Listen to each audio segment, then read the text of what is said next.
this is a project which has enabled me to bring 30 years of my network together. And I think the benefit of that is you can go straight to the best in class.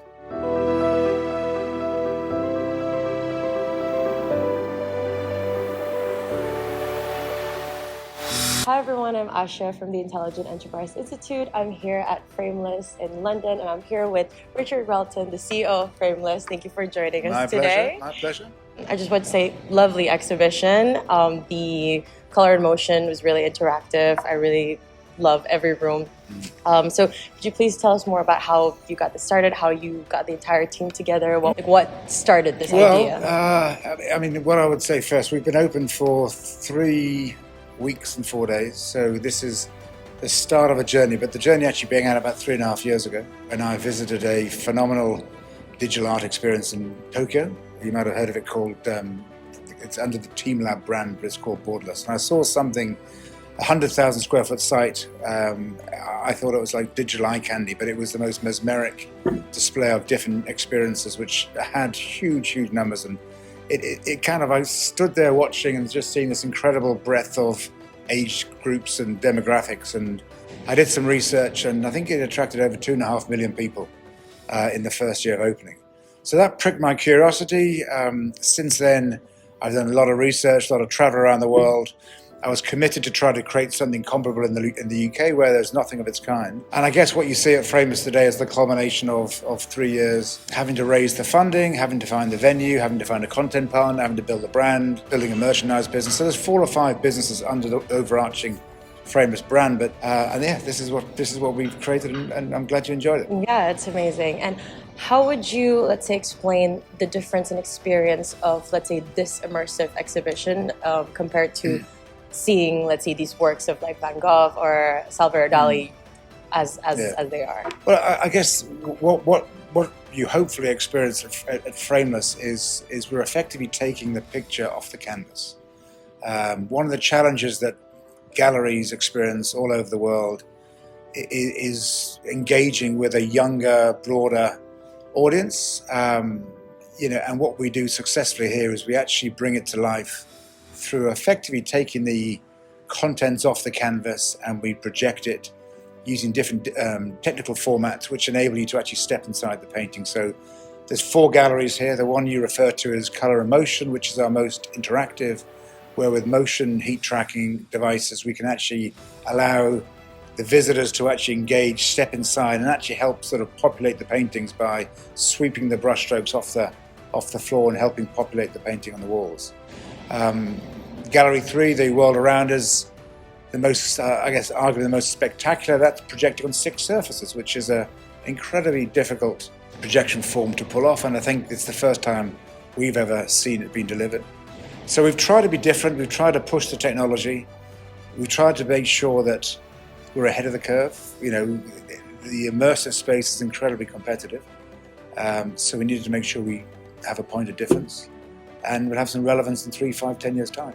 Yeah, honestly, I really enjoyed the Beyond Reality room as well. Just sitting there with all those mirrors, and the motions of the different elements of that painting kind of moving together and just showing up. It made me feel like I was inside of a storybook. And well, that was the intention. Yeah. I mean, 2 things I should add is that the audio, the soundtrack that accompanies each of the 4 galleries is, I would say, almost 50% of the experience. I mean, yes, we bring the way that we've delivered the art, particularly in Beyond Reality, where we've taken a number of surrealist paintings. Hieronymus Bosch, The Garden of Earth's Delights, is a classic Salvador Dali. But it's how we brought the contents off the canvas. And as you rightly point out, you're stepping inside and you look behind, and it's almost like looking in the rear mirror of a car. You're looking behind to see, well, what would be behind if you could step inside the painting? And then the audio soundtrack has been written and composed by a couple of very smart composers. So we've tried to make sure the experience is as multi-sensory as possible. Our objective here is not to compete with the galleries. As I say, it's to almost inspire a younger, a broader audience and introduce them to art. And where possible, we can direct them to go and find the actual real-life painting, if it's in London, in the Tate or in the National or the Wallace, whatever gallery might be applicable. But I think you have to move with the times in this digital world we live in. You have to embrace technology. And certainly, I think of my two boys, 14 and 16-year-olds. They haven't been to a gallery, but they've been here 4 or 5 times with their friends. And it's about walking with a camera, sharing the content, making your TikToks, finding something which appeals to you, which perhaps doesn't appeal to others, and bringing it to life. And as I said, and sharing it, which is what it's all about. So part of our topic this month is about business networks, or just how the path forward is together, how we need to take advantage of people from different industries or different departments. And I think that's part of what you did here. You collaborate with a lot of people, a lot of artists, a lot of musicians. And can you tell us a little bit more about how that collaboration went? Well, collaboration, yes, and networks. I guess one of my, because I've been, working in this entertainment event space for many years, I have a particularly strong network. So I guess this is a project which has enabled me to bring 30 years of my network together. And I think the benefit of that is you can go straight to the best in class. So you don't need to waste time or deviate on going through the necessary processes. So, if you think of what we brought, to make this a successful project, we had to work with the great developers, project managers, content creators, art curators, sound creators, tech creators, branding agencies. There are so many component parts, merchandise providers. It was a collaboration of best in class in probably 10 or 12 different fields.